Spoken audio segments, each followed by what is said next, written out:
আসসালামু আলাইকুম। দর্শক, অন্যমঞ্চের আলোচনায় আজকে আমাদের আমন্ত্রিত অতিথি হিসেবে আছেন শিরোনাম আপনারা দেখেছেন, শিরোনাম দিয়েছি, কেমন আছে আমার বাংলাদেশ। সবচেয়ে মজার বিষয় যে শুরু করি একটা কমিক দিয়ে। আপনি দেখবেন সীমান্তে মাইন বিস্ফোরণে 3 বাংলাদেশি নিহত, এটা লেখা আছে আর টিভিতে। খবরে গিয়ে দেখবেন ওগুলো কিছুই লেখা নাই। ঠিক আছে, কিছুই লেখা নাই।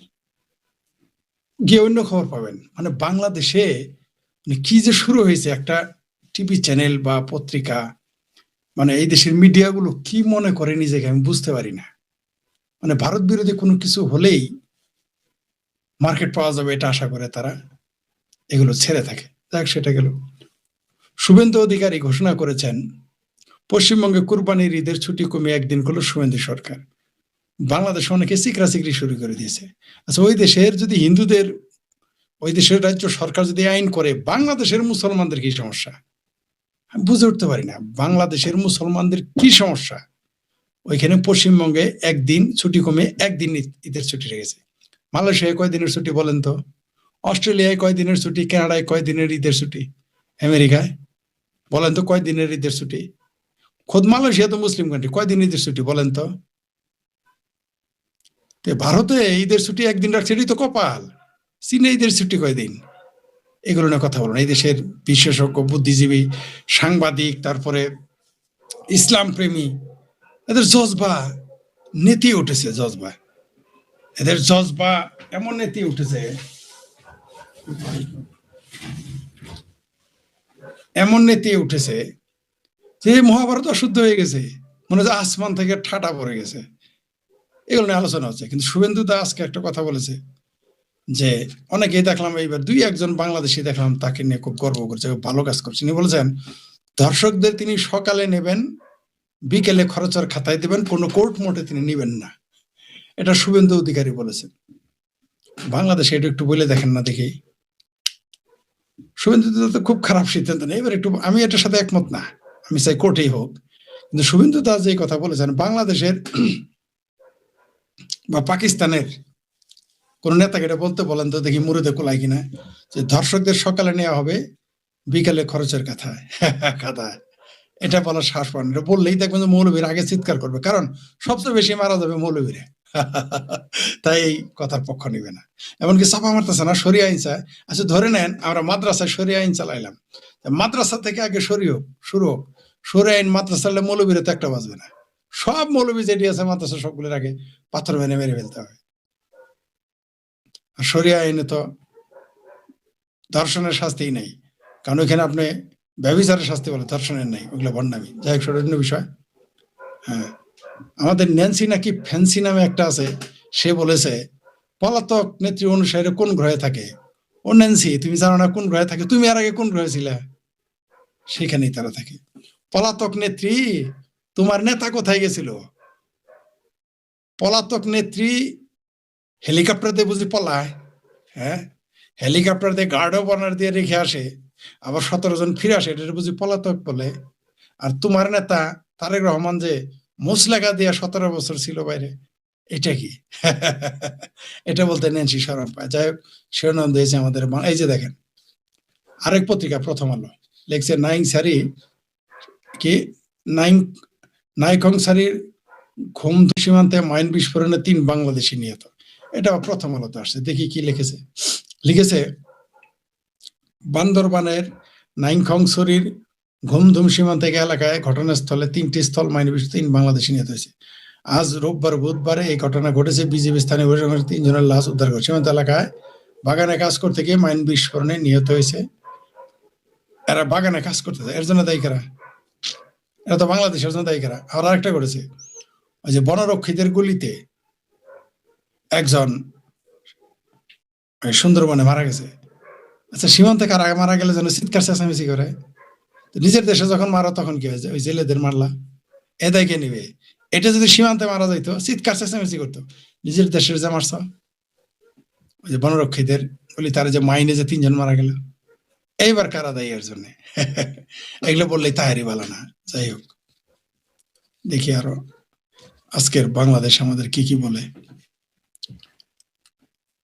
কালবেলা খবর, আপত্তিকর অবস্থায় ছাত্রদল নেতা আটক। যাই হোক, আরো খবর,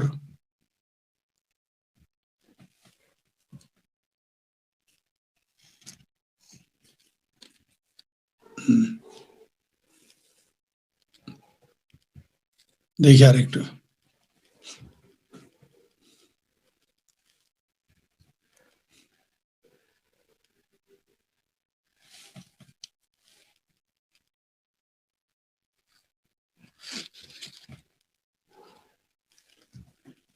ইউনুস চীনের খনির শ্রমিক মারা গেছে, এর জন্য তার প্রাণ কেঁদে চৌচির হয়ে গেছে।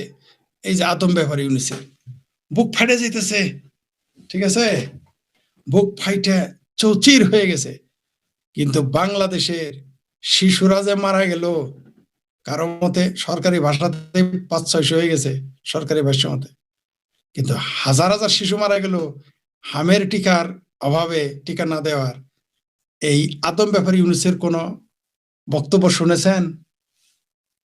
হ্যাঁ, ইউনুসের চীনের খনির শ্রমিকদের জন্য তার হৃদয় কাঁদলেও তার এই দেশের শিশুদের জন্য তার মন কাঁদে না। এই হলো বিশ্ব মানবতাবাদী ডক্টর ইউনুস, এই বাটপার। তারপর দেখি আরো কি।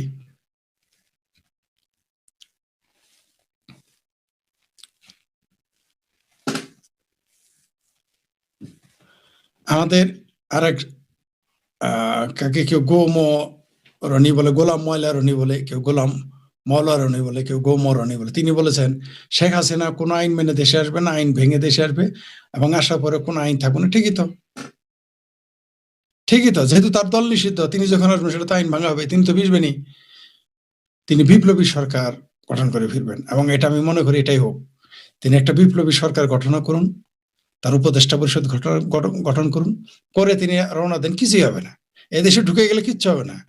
এই দেশে কারো মায়ের মুরদ নাই শেখ হাসিনাকে ঠেকায়। কারণ আমি বারবার বলে আসছি, পৃথিবীতে 2জন মানুষ বলতে পারে যে এই দেশটা আমার, সবাই বলতে পারে, যে আমিও বলতে পারি বাংলাদেশ আমার, কিন্তু আমি কিন্তু বলতে পারবো না বাংলাদেশ আমার বাপের। কিন্তু শেখ হাসিনা, শেখ রেহানার কিন্তু বলার অধিকার আছে। তারা বলতে পারে এই দেশ আমার এবং আমার বাপের, একমাত্র তারা 2 বোন বলতে পারে। তিনি কালকে যদি এই দেশে বিপ্লবী সরকার গঠন করে, মনে করেন 35 জন থেকে 45 জনের একটা বিপ্লবী সরকার গঠন করলো এবং 5 জন বা 7 জনের একটা উপদেষ্টা পরিষদ গঠন করলো, করে তিনি বাংলাদেশে রওনা দিলেন, কিছুই হবে না, কিছুই করতে হবে না। সেনাবাহিনী পালাবে, কারণ কোটি কোটি মানুষ শেখ হাসিনাকে স্বাগত জানাবে। দেখেন, মোহনা টিভি, কিশোরগঞ্জের মসজিদে প্রতিবন্ধী শিশুকে ধর্ষণের অভিযোগে ইমাম আটক। এতে লজ্জা হায়া কিছুই নেই। এই মৌলবীরা যে কত বড় বদমাইশ, আপনাদের কি এখনো এই মোহ কাটবে না? কাদের খাওয়ান, কাদের পরান, কাদের হাদিয়া দেন আপনার পোলাপানের এই বলৎকার করে, আপনার পোলাপানকে দর্শন করে। এরা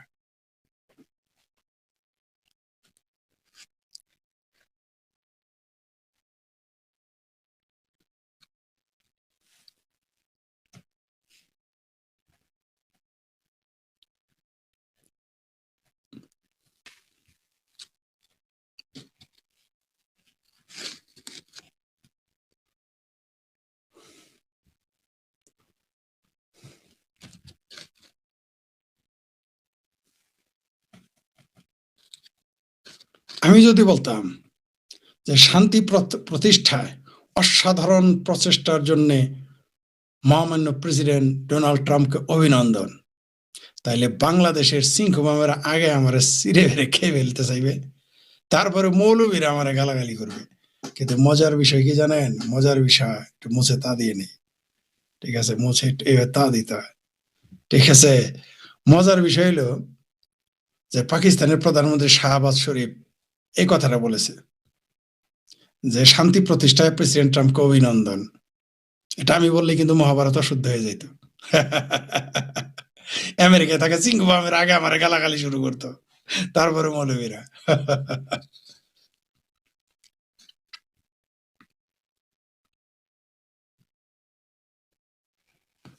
আরো মজার বিষয়, যে সংসদ আমাদের আইন প্রণয়ন করে সেই সংসদ থেকেই 2.5 কোটি টাকার কপার বার গায়েব। আরে ভাই, কয়দিন পরে তো পুরো সংসদ ভবন গায়েব হয়ে যাবে। আরে এভাবে চলতে তাহলে বাংলাদেশই গায়েব হয়ে যাবে। সংসদ ভবন থেকে উধাও 2.5 কোটি টাকার কপার। সংসদ ভবনে আপনি নিরাপত্তা দিতে পারতেছেন না, বাংলাদেশে কিভাবে নিরাপত্তা দিবেন? কোন দেশে বাস করি আমরা? কোন দেশে? বুঝে উঠতে পারতেছি না কোন দেশে আমরা বাস করতেছি।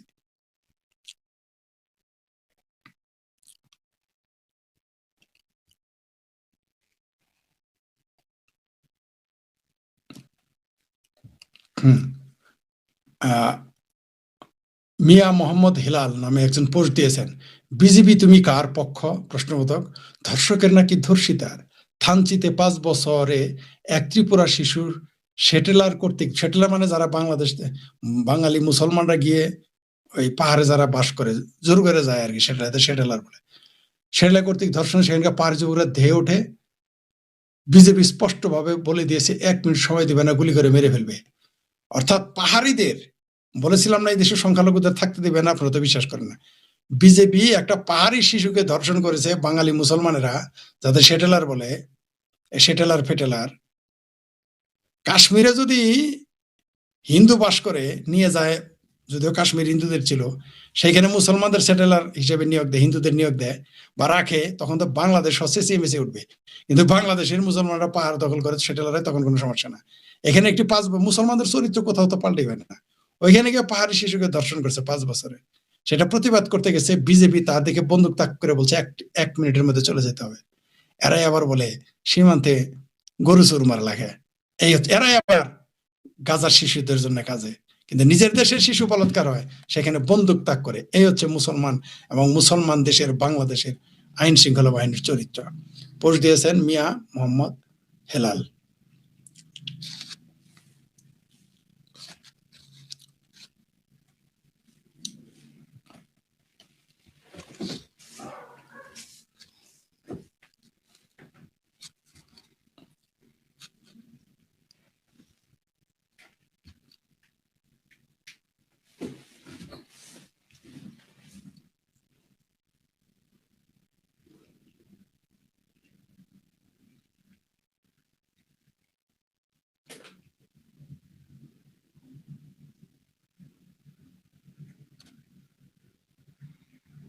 মজার বিষয় হলো, চট্টগ্রাম জেলা আইনজীবী সমিতির নির্বাচন,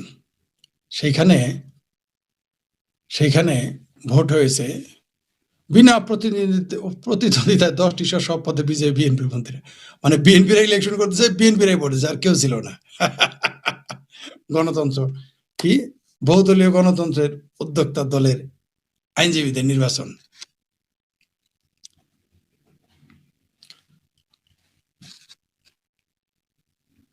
মজার বিষয় হইতেছে, স্বরাষ্ট্রমন্ত্রী বলেছেন মধ্যযুগীয় কায়দা, এই যে মুসলেগা সরকার মন্ত্রী স্বরাষ্ট্রমন্ত্রী সালাউদ্দিন সাহেব বলেছেন মধ্যযুগীয় আইন চলবে না, পাথর মেরে মারা চলবে না। জামাতেরা মৌলবীরা বলা শুরু করছে তিনি কাফের হয়ে গেছে। আরেকজন পাকিস্তানের প্রধানমন্ত্রী বেনজির ভুট্টো বলেছিলেন যে চুরি করার পর হাত কাটার তিনি বিরোধী। পাকিস্তানের মৌলবীরা খেপে গিয়েছিল, ইসলাম বিরোধী। এই যুগে এগুলো চলবে? এই যুগে এগুলোকে মানবে? আরে ভাই, পৃথিবীর মানুষ এখন না বেদের আইন মানবে, না বাইবেলের আইন মানবে, না কোরআনের আইন মানবে। এগুলো মানবে না দেখেই তো সংসদ সংবিধান বানায়। এত লজ্জা পাওয়ার কি আছে? আর এত যদি কোরআনের আইন মানে গণতন্ত্রের পাওয়ারের আই, যে গোলামের বাচ্চা গোলাম, পাকিস্তানের গোলাম, এরা তাহলে গণতন্ত্রে ভোট দিল কেন? ইসলামে তো ভোটই হারাম। এখানে আসছে কেন এই গোলাম পাওয়ারেরা? কারণ এই দেশের মধ্যযুগীয় কায়দা চলবে না। এই আধুনিক আইন তো মধ্যযুগীয় আইন, ঠিকই তো বলেছে। এত তোমার আধুনিক মনে তুমি পালন করো, নিজের ধরনের তুমি সুদ খাও কেন? ইসলামে তো সুদ হারাম, ব্যাংক বন্ধ করো না কেন? মানে জামাত মানেই মুনাফেক আর বাটপার। এটা অবশ্য যদি আওয়ামী লীগ বলতো তাহলে আরো চেঁচামেচি বেশি হইতো। বিএনপি করছে দেখে একটু, বিএনপি স্বরাষ্ট্রমন্ত্রী বলছে যে একটু চেঁচামেচি কম করতেছে।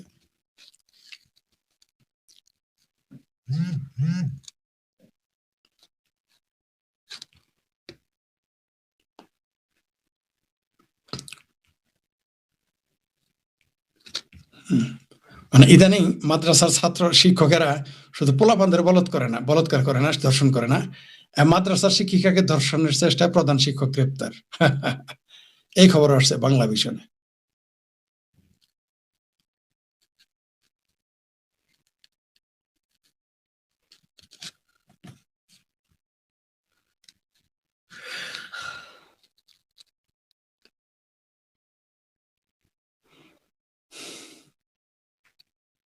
এই যে আবার দেখেন একদিনের নিউজ, চট্টগ্রামে 4 মাদ্রাসা ছাত্রকে বলাৎকার, শিক্ষক পলাতক। সময়ের কণ্ঠস্বর। কি মানে কত এরা এরা কি থামবে না?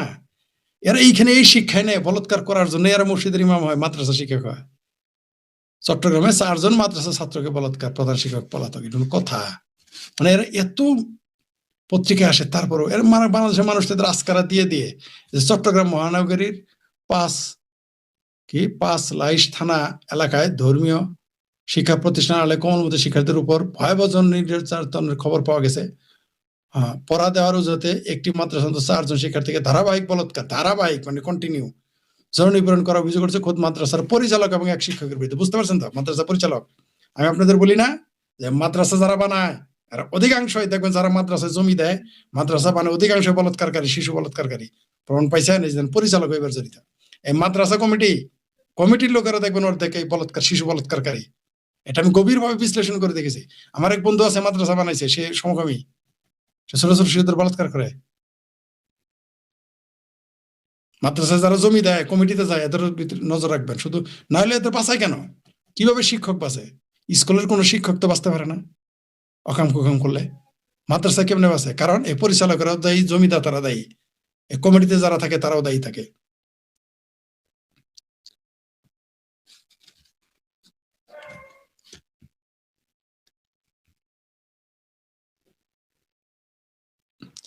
সবচেয়ে বিপজ্জনক খবর হচ্ছে আমার বাংলাদেশ, যেটা দিয়ে এখন শেষ করব। কেমন আছে আমার বাংলাদেশ? চলতি বছর জানুয়ারি ফেব্রুয়ারির মধ্যে ইউএর মোট পোশাক আমদানি কমিয়ে দাঁড়াবে 13.83 বিলিয়ন ইউরোতে, যা আগের বছরের তুলনায় 11.27% কম। ইউরোপীয় ইউনিয়নে বাজার রপ্তানি বাজার হারাতে যাচ্ছে বাংলাদেশ। শুধু তাই না, অলরেডি দক্ষিণ ভারতে টেক্সটাইল মিলের হাব গঠন হয়ে গেছে। বাংলাদেশের এই গার্মেন্টস প্রতিষ্ঠান ধ্বংস হয়ে যাবে। যেমন এর আগে আদমজি বন্ধ হয়েছিল, পাট শিল্প ধ্বংস হয়ে গেছে। পরে পশ্চিমবঙ্গে বা ভারতের অন্যান্য জায়গায় পাট কারখানা চালু হয়েছিল। ঠিক গার্মেন্ট শিল্প এখন বাংলাদেশে ধ্বংস হয়ে যাবে।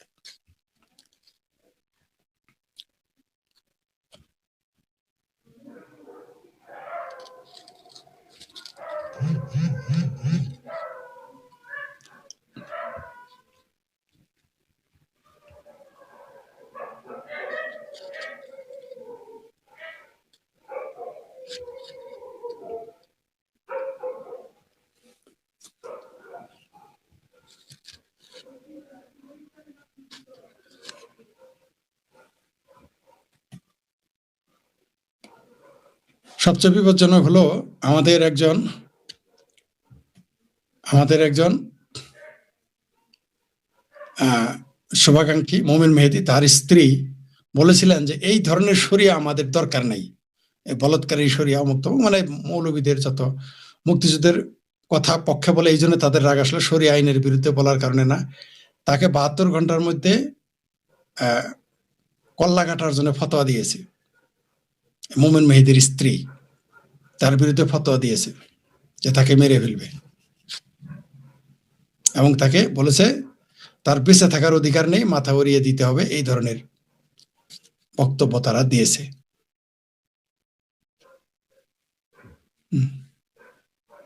এই যে পেজের নাম কি, রিসেন্টলি, এখন থেকে সময় মাত্র শুরু 72 ঘন্টা।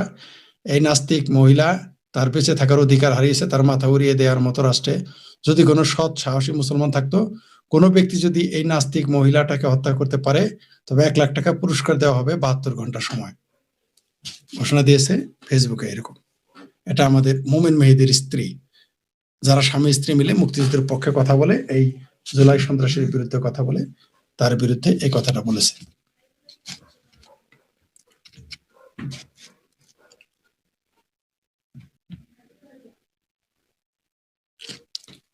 সবচেয়ে মজার বিষয়, আজকে তারেক রহমান একটা ভাষণ দিয়েছেন কাজী নজরুল ইসলামকে নিয়ে। তার ভাষণ কে লিখে দেয় আমরা জানি না। এই যে রিঙ্কু অনিমেক, রিঙ্কনিমেক লিখেছে এই ভাষণ কে বা কারা লিখে দেয় সেই উস্তাদের জাতি দেখতে চায়। তারেক রহমানের যিনি স্ক্রিপ্ট লিখে দিয়েছিলেন, সবচেয়ে হাস্যকর ব্যাপার।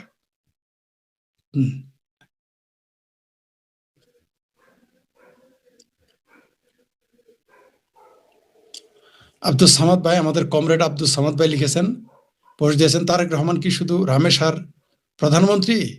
রামেশা হত্যাকাণ্ডের দিন বনশ্রী মাদ্রাসা এক শিশুকে বলাৎকার করে হত্যা করা হলো, তার কথা বললেন না কেন? এটা কমরেড সামাদ ভাই প্রশ্ন। ঠিকই তো, মাদ্রাসার বলাৎকার নিয়ে কিন্তু কেউ কথা বলে না, কোনো নেতা, কোনো মন্ত্রী, কোনো সাহিত্যিক, কোনো লেখক কেউ কথা বলে না বা বলতে সাহস পায় না। এ হচ্ছে আমাদের আজকের বাংলাদেশ।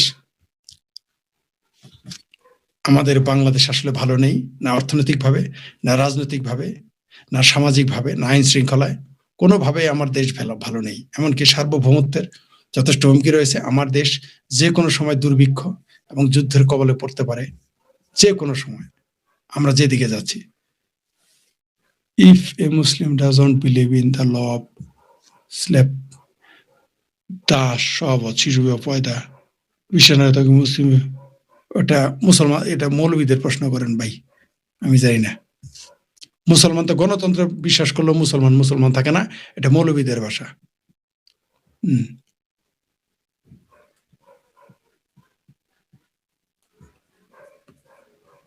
ফরিদ ভাই, ওনার বাড়ি নেত্রকোনা, একবার ঘুমের বড়ি খায় মেডিকেল যা সুস্থ হয়েছে কে? মিনাজ।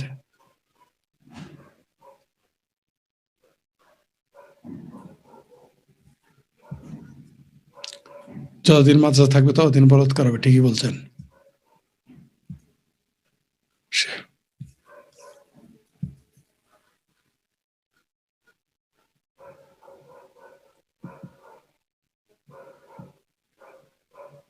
আপনার কথায় ধরুন লজিক, তাই ভিডিও দেখি, ধন্যবাদ।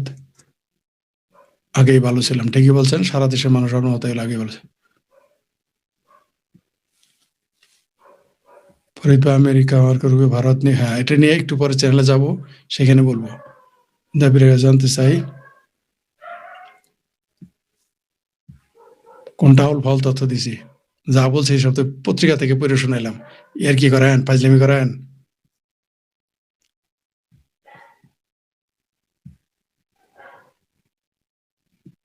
আর মিডিয়া তাদের মিডিয়া তাদের আউল ফাউল তথ্য এই জন্য দেয় জনগণকে বিভ্রান্ত, সরি আপনার কথা আমি বুঝতে পারিনি।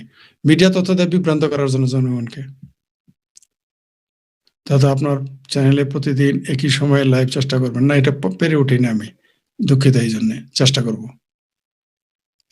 হ্যাঁ, একজন লিখছেন সবসময়, কর্ণা লিখেছেন, জান্নাতুল ফেরদৌস কর্ণা লিখেছেন সবসময় দেশের আতঙ্কে থাকছে। জি, পুরা দেশের মানুষ আপনার মতো আতঙ্কে আছে, ঠিকই বলেছেন ভাই। আপনি যুক্ত না? আমি আমার লাইভে কাউকে যুক্ত করি না, আমি সলো প্রোগ্রাম করি,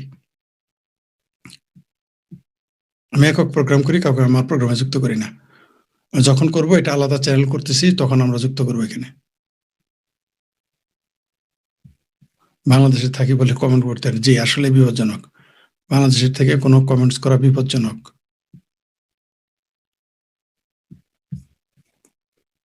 বাংলাদেশের মতো সস্তা পোশাক বিধিগত, সুতরাং এই রপ্তানি বাজার হারানোর ভয় কোনোদিন চলবে না। দেখেন আছে কিনা, আছে কতটুক, দেখেন এর চেয়ে সস্তা পাই কিনা। সস্তা হলেও এখানে আসবে না, এদেশে বিনিয়োগের নিষেধ আছে, এদেশে রাজনৈতিক অস্থিরতা চলে, সস্তা হলেই হবে? রাজনৈতিক স্থিতিশীলতা থাকতে হবে। আপনার রাজনৈতিক স্থিতিশীলতা আছে? শুধু সস্তা হলেই যাবে? সস্তা তো সুদানেও আছে, সুদানে যায় না কেন? দেশে 500 শিশু গাফিলতি এখানে। জি গুরু শেখ হাসিনা আসতে পারবে? জি, শেখ হাসিনা অবশ্যই আসবে, এটা একটু আগে চ্যানেলে বলে আসলাম। জি, ভালো থাকবেন সবাই।